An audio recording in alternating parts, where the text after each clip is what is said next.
আমাদের বাড়িতে গতকাল রাত্রে ডাকাতি ছিল। 3 জন ঘরের ভিতরে ঢুকছে, 4টা 20-এর দিকে ঢুকছে।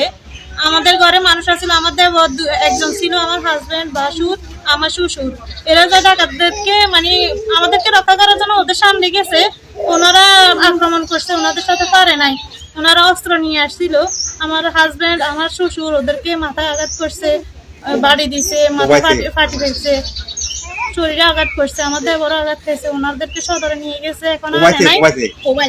আমার ভাসুরও আঘাত করছে।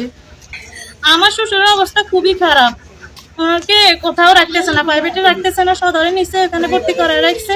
আমরা এখন এটার কঠিন বিচার চাই। 4:25 দরজা খুলে দরজার সিটকানি ভাঙি ঘরে ঢুকি, আমার উপর ছুরি ধরি আমারে বলে দে কিয়া করে গালি দিছে অকথ্য ভাষায়। দরজা চিল্লাইছত কেন, চিল্লাই দিয়ে তিন। পরে আমার বাবা আসে, আমার চিল্লি শুনি।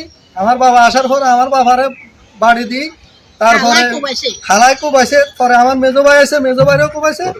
পরে আমার সেজো ভাইরেও কোবাই। এভাবে এখন প্রশাসনের দৃষ্টি আকর্ষণ করছি, প্রশাসন যেন এটা বিরুদ্ধে অ্যাকশন নেয়, এটাই প্রশাসনের কাছে দাবি জানাচ্ছি। যে আমার স্বাস্থ্য ভাই মীর কাসেম এর বাড়ি ডাকাতি হয়েছে এবং ডাকাতেরা আমার স্বাস্থ্য ভাই এবং আমার স্বাস্থ্য ভাই 2 ছেলে রাজীব এবং তারেক 2 জনকে যথেষ্ট পরিমাণে কমাইছে এবং মীর কাসেমের অবস্থা সংকটজনক। আমি প্রশাসনের কাছে দাবি জানাচ্ছি এই ধরনের ডাকাতি এবং সন্ত্রাসী যেন বন্ধ করে এবং এটার একটা আইনগত ব্যবস্থা যেন করে।